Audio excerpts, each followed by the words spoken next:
তো মেনটেনেন্স কম, সরকার হয়তো এখানে টাকা পয়সা বেশি দেয় না।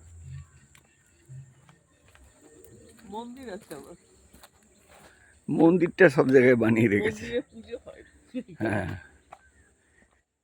বন বিবির এইটা এইটা আগে ছিল, ওইটা না না, ভিতরে ছিল না, না ওদিকে আছে, এইটা ছিল, ওদিকে সেইটা আছে আছে। এখনো। ও ওই যে গভর্নমেন্ট টুরিস্ট লজ দিয়ে ওই পাশ দিয়ে যায়, যে ডাবলি মেয়ে মহিলা সে বলছিল না, হ্যাঁ, আগে বনদেবীর মন্দিরে যেতে ভয় লাগতো, এখন দিনের মধ্যে কতবার যাই।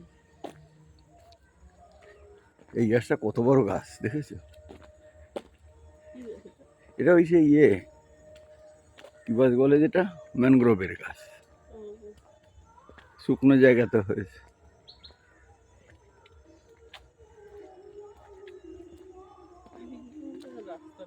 গেওয়া গরান এগুলো থাকে ওই ম্যানগ্রোভের মধ্যেই পড়ে, সব মিলিয়ে।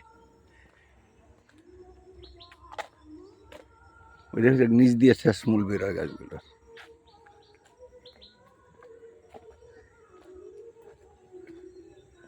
এটা এই অবধি এই রাস্তা। হ্যাঁ, ওই টাওয়ারে, এই টাওয়ারটা আসার জন্য এই রাস্তাটা আছে, এখানেই বন্ধ। ফরেস্ট ডিপার্টমেন্ট এইটুকু করা। হ্যাঁ,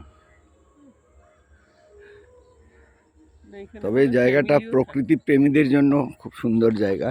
ফরেস্টের ভিতরে হাঁটা ডেইলি সকালবেলা, শরীর এমনি ঠিক থাকে।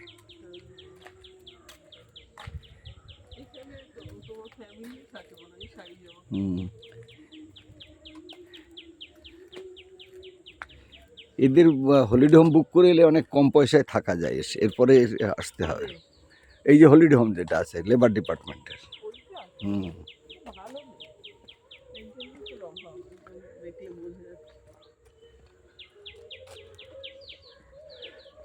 ময়নাবু কত নেবে আজকে দেখি। দুটো রুম দুদিনে 4000 টাকা তো নেবে মনে হয়। না না, জ্যান্ত গাছ। শুয়ে পড়েছে। এটা বাবলা গাছ, এটা বাবলা গাছ, খুইয়ে বাবলা।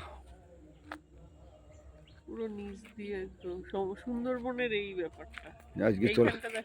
আজকে চলে যাব দুদিনের ট্যুর সেরে, কালকে আবার আম্বেদকর ভবনের পিকনিক।